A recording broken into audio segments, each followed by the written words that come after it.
Press Freedom Day. I also want to recognize that World Press Freedom Day is, at its core, an African-led initiative, though it is not always recognized this way.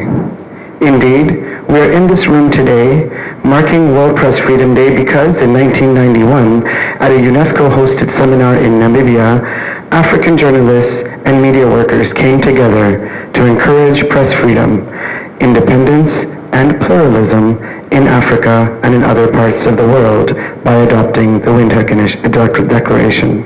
2 years later, in 1993, the UN General Assembly voted to recognize May 3rd as World Press Freedom Day. It was also a time where the times were changing and the winds were changing and blowing in many African countries that were embarking on a path to democratization. And I think the theme today, again, is very relevant to where South Sudan is in its journey.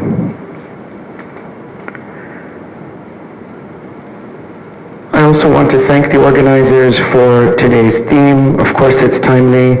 I also want to acknowledge Patrick's comments that the election cycle is a process, and that is a decision and something that is led by the government of South Sudan, but it ultimately does involve a partnership, as our last speaker said, a partnership between so many different elements of society, the government at the fore, the media, civil society, and making sure that all of us can work together in this partnership to be able to foster those values that we share in moving forward the ideals of a democratic nation where freedom of expression is valued and where civic and political space is created and maintained and in fact enlarged every single day.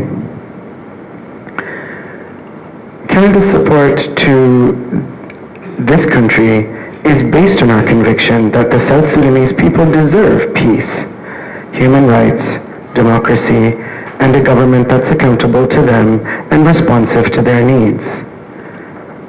Canada wants to see this democracy succeed in South Sudan, and this is why we're very proud to fund this event today and one of our Canadian NGO partners, Journalists for Human Rights, alongside their local youth-led, might I add, partner, Defy Hate Now. At one point in the history of our funding, there was a gap where we had a program for 4 years and then that funding came to an end, and the embassy heard calls from the media, civil society, policymakers, and the security sector alike saying that JHR convenes spaces for dialogue that otherwise didn't exist. And that is why I'm very proud earlier in the last few months, to have brought JHR back in response to your calls from across South Sudan. We believe that it demonstrates the buy-in on the issue of ending mis and disinformation and hate speech. I also want to acknowledge that women have an extremely important role to play, not only in democracies at large, but also in leadership in South Sudanese civil society. Mary Ajit, who heads the JHR office, country office here, and Marina Modi, who's spearheading the project at Defy Hate Now, are two such examples. Supporting women leadership and the women in leadership is a critical part of Canada's feminist foreign policy and Canada's feminist international assistance policy. And we didn't have to bring those women up. They were here, they existed, they're homegrown, but the point is they have positions of leadership. And again, that's another lens through which we can hear what people have to say and also demonstrate by example the value of equality that we have in this society. Around the world and here in South Sudan, the media plays a crucial role in fostering democratic space by keeping the public informed and connecting leaders with their constituents. The absence of credible, fact-based reporting creates an environment where mis and disinformation can spread as people become desperate for news and may resort to taking matters into their own hands. And this affects everyone. Politicians, the public, and media alike. So we all have a common interest and benefit from an information environment that is bolstered by fact-based reporting.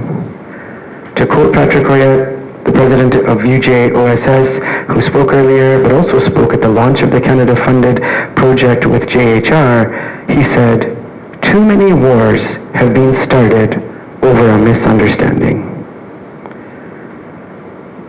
So I hope that today's engagement with all of you will move forward this larger agenda, and that today's discussions are an opportunity for you all to reflect on your individual as well as your collective and organizational legacies. What legacy do you as leaders or future leaders of South Sudan want to leave? Which system of governance would you want to participate in as a voter, as a journalist, as a public servant, as a member of the public? What investments and which decisions can you make now to achieve this vision? I leave you with those thoughts to contemplate over the course of the day, and I will close by reaffirming Canada's unwavering support for media workers worldwide, and of course here in South Sudan, all of whom are working on front lines defending all of our rights to freedom and freedom of expression.